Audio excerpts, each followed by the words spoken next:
할렐루야. 오늘도 주님 전에 나오신 여러분을 주의 이름으로 축복합니다. 우리 하나님 말씀 함께 보겠습니다. 하나님 말씀 마태복음 21장 1절에서 11절까지의 말씀 우리 다 같이 한 목소리로 합독하겠습니다. 그들이 예루살렘에 가까이 가서 감람산 벳바게에 이르렀을 때에 예수께서 두 제자를 보내시며 이르시되 너희는 맞은편 마을로 가라. 그리하면 곧 매인 나귀와 나귀 새끼가 함께 있는 것을 보리니 풀어 내게로 끌고 오라. 만일 누가 무슨 말을 하거든 주가 쓰시겠다 하라. 그리하면 즉시 보내리라 하시니 이는 선지자를 통하여 하신 말씀을 이루려 하심이라.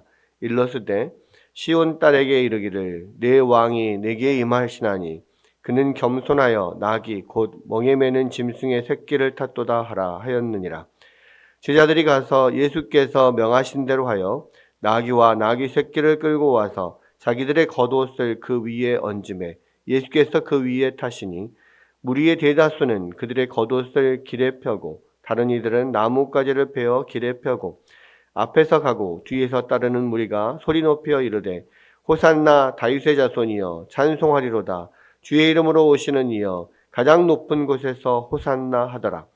예수께서 예루살렘에 들어가시니 온 성이 소동하여 이르되 이는 누구냐 하거늘 무리가 이르되 갈릴리 나사렛에서 나온 선지자 예수라 하니라. 아멘.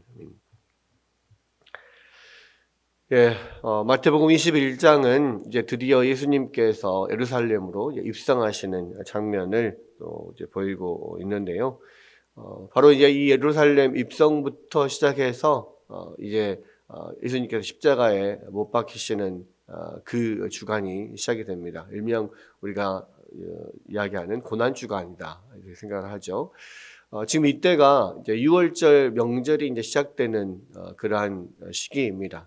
그래서 예수님께서 이 금요일에 십자가에 못 박히시고 또 장사되었다가 안식일 그 다음 날 주일 아침에 주일 새벽에 부활하시는 그 내용들이 나오는데 바로 이 일주일간의 이야기가 마태복음 21장부터 28장까지 쭉 기록이 되고 있습니다.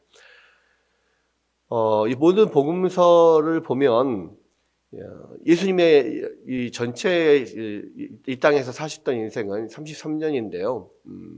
그 예수님의 처음 30년 동안의 그런 생애는 그렇게 많이 기록이 되어 있지 않죠. 나머지 이제 3년 동안의 공생애가 대부분 기록이 되어 있는데 그 중에서도 특별히 이 십자가에 못 박히시는 이 일주일이 굉장히 많은 분량을 차지하고 있습니다. 그게 벌써 마태복음도 28장까지 있는데 21장부터 28장까지가 이 예수님이 십자가에 못 박히시는 바로 그 주간을 다루고 있는 거죠. 그렇게 많은 분량을 지금 차지하고 있다고 하는 것은 그만큼 중요하다는 것이고요. 예수님의 인생에서 가장 중요한 부분이 바로 이 예수님이 십자가에 못 박히시고 부활하시는 이 사건이죠. 그래서 예수님은 바로 이 사건을 위해서 이 일주일 또는 이 일주일의 그 기간을 위하여서 사실 예수님께서 이 땅에 오신 거나 다름이 없으니까요. 물론 예수님의 전 인생이 다 중요합니다. 왜냐하면 이 십자가에서 못 박히시는 이 사건은 우리의 모든 죄를 용서하는 제물로서 하나님 앞에 드려지는 거잖아요. 우리의 모든 죄를 사하는 그런 죄값을 치르는 그런 아주 중요한 그런 순간이지만 또 예수님이 살아오신 그 30년의 인생도 33년의 모든 인생도 굉장히 중요해요. 왜냐? 그것이 바로 우리를 대신하여 의를 하나님께서 기뻐하시는 의를 이루는 그런 시간이니까요. 그래서 태어나시면서부터 돌아가실 때까지 전 인생을 예수님께서 하나님의 그런 율법을 철저하게 지키고 또 하나님의 모든 그 행하라 말씀하신 것들을 우리를 대신해서 마지막 죽기까지 복종하시고 이루시는 그 의, 그것이 우리에게 모든 믿는 자들에게 전가되는 것이기 때문에 그 모든 인생이 중요합니다만은 그럼에도 불구하고 이 십자가에 못 박히는 일주일이 이 사건을 위하여서 예수님이 오셨기 때문에 어떤 인생의 마지막 이 목적이기 때문에 굉장히 중요하게 다뤄지는 거죠. 자, 오늘 보면은 이제 예수님께서 예루살렘으로 이제 입성을 하시는데 이미 가이사랴 빌립보에서부터 시작해서 예수님이 어떤 일을 하실 것인가, 십자가에 못 박히시고 부활하실 것에 대해서 계속 이야기를 해 오셨죠. 갈릴리에서부터 시작해서 이제 여리고를 통하여서 예루살렘으로 올라가는 그 길을 계속해서 구불구불 올라가는 길을 올라와서 이제 21장 1절에 보니까 그들이 예루살렘에 가까이 가서 감람산 벳바게에 이르렀을 때에 예수께서 두 제자를 보내셨다 그랬습니다. 이 감람산이 어디냐면 이 예루살렘은 시온산이라고 하는 산 위에 산을 중심으로 해서 이렇게 예루살렘 성이 있고요. 그 시온산 위에 바로 예루살렘 성전이 있습니다. 이 시온산이 있으면 그 건너편 산이 감람산입니다. 이 그러니까 올리브가 많다고 그래서 올리브가 많이 있는 곳이 올리브 나무가 많아서 감람산, 올리브산이라고 하는데 이 시온산과 올리브산, 감람산 사이를 그 긴 골짜기가 있습니다. 이 골짜기가 기드론 골짜기예요. 그래서 바로 이 골짜기를 바로 건너가면 감람산, 감람산에서 바로 골짜기를 건너가면 예루살렘 있는 시온산 뭐 이렇게 되는 거죠. 근데 이 감람산 어귀에 한 뭐 정상 부근에 벳바게라고 하는 동네가 있고 또 그 근처에 베단이라고 하는 동네가 있습니다. 근데 이 벳바게에 왔을 때에 예수님께서 두 제자를 보내셔서 이르시되 너희는 맞은편 마을로 가라. 그리하면 곧 메인 나귀와 나귀 새끼가 함께 있는 것을 보리니 풀어 내게로 끌고 오라 그랬습니다. 이 맞은편 마을이 어딘지는 잘 모르겠습니다. 기록이 안 돼 있으니까. 그런데 어쨌든 그 마을이 있고 그 마을로 가서 나귀와 나귀 새끼를 같이 있는 것을 보면 그것을 풀어서 데리고 와라, 끌어와라 그렇게 이야기를 하죠. 그러면서 3장에 보니까 만일 누가 무슨 말을 하거든 주가 쓰시겠다 하라. 그리하면 즉시 보내리라 하시니라. 그러니까 예수님께서 지금 많은 무리들과 함께 지금 드디어 예루살렘 앞에 와서 예루살렘으로 들어가기 전에 이 나귀 새끼 나귀를 데리고 오라고 끌어오라고 하는 거예요. 근데 왜 예수님께서 이 나귀를 끌어오라고 하냐? 나귀를 타고 이제 들어가시려고 하는 건데 이거는 지금 예수님의 모든 인생이 사실 이제 마태복음 같은 경우에는 구약 성경에서 계속해서 예언하신 대로 예수님께서 이렇게 하셨다 이렇게 계속 말씀을 하고 있거든요. 그러니까 예수님이 이 마지막 이 십자가에 가는 그 길, 마지막 죽으시는 그 길을 가실 때도 예수님께서 철저하게 구약 성경에 예언된 대로 그렇게 순종하시면서 가는 것을 볼 수 있어요. 그래서 그 예언의 말씀을 이루어가면서 계속해서 하시는데 어떤 말씀을 이루려 함이냐면 5절에 보니까 시온 딸에게 이르기를 네 왕이 내게 임하시나니 그는 겸손하여 나귀 곧 멍에 매는 짐승의 새끼를 탔도다 하라 하였느니라 그랬습니다. 여기 이 5절 앞에 보면 제가 가진 성경으로는 기억이라고 앞에 되어 있어요. 근데 그 기억이라고 하는 것을 밑에 찾아보면 뭐라고 되어 있냐? 이사야 62장 11절, 스가랴 9장 9절 뭐 이렇게 되어 있습니다. 바로 이제 이 이사야나 스가랴 이 말씀에 이 부분이 기록이 되어 있다라고 하는 거죠. 특히 이제 스가랴 9장 9절을 지금 여기서는 인용을 해놓은 건데요. 이 평화의 왕으로 오시는 예수님께서 겸손하여서 그리스도가 오실 때 나귀 새끼를 타고 온다. 나귀를 타고 온다라고 그렇게 기록이 되어 있거든요. 그래서 예수님께서 지금 나귀를 타고 들어가십니다. 보통 우리가 왕이 입성을 한다라고 하면 대부분 말을 타고 하죠. 그것도 아주 좋은 아주 좋은 백마라든지 그런 말을 타고 보통 입성을 합니다. 그래서 이 말이라고 하는 것은 이 전쟁에서 승리의 상징이거든요. 그래서 보통 계산 장군들이 계산할 때 말을 딱 타고 이렇게 오잖아요. 당당하게. 근데 말을 타는 것은 어쨌든 왕의 위엄과 어떤 승리와 뭐 이런 것들을 보여주는 건데, 그런데 이 왕은 지금 스가랴나 이사야가 예언한 그런 왕은 그런 뭐 위엄 있고 아주 막 힘 있는 그런 왕이기보다는 평화의 왕, 그리고 겸손한 왕. 하나님이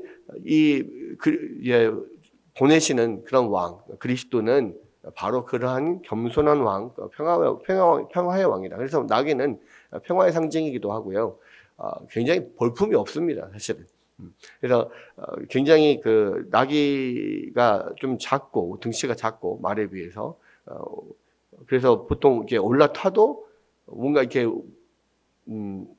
성인이 올라타면 마치 정말 이 나귀가 주저앉을 것만 같은 그런 모습.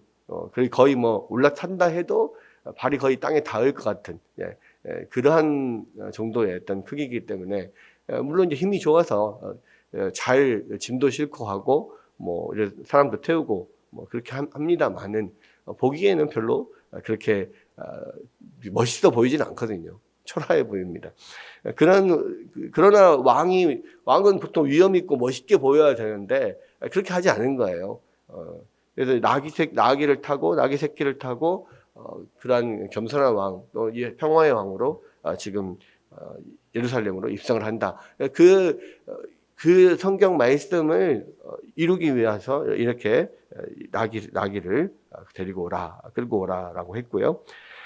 6절에 보면 제자들이 가서 예수께서 명하신 대로 하여 나귀와 나귀 새끼를 끌고 와서 자기들의 겉옷을 그 위에 얹음에 예수께서 그 위에 타시니 무리의 대다수는 그들의 겉옷을 길에 펴고 다른 이들은 나뭇가지를 베어 길에 펴고 이 안장을 만들어야 되잖아요.